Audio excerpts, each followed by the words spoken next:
Alright, quick English lesson, real English, not the boring textbook stuff. Have you ever wanted to talk about something that happened before, another thing in the past? Textbooks say, after I ate, I went to the store.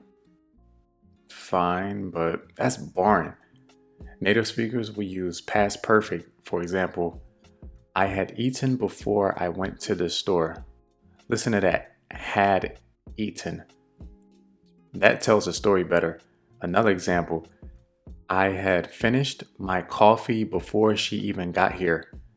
That's way clearer than I finished my coffee, then she came.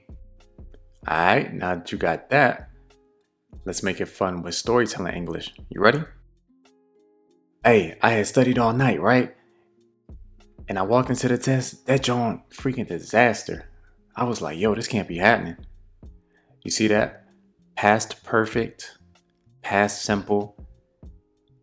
And slang is English that actually sounds real. Your new slang for today, I was like, use it with past perfect and bam! You sound like a native storyteller. Learn this and people will say, whoa, wait, how do you even speak English like that?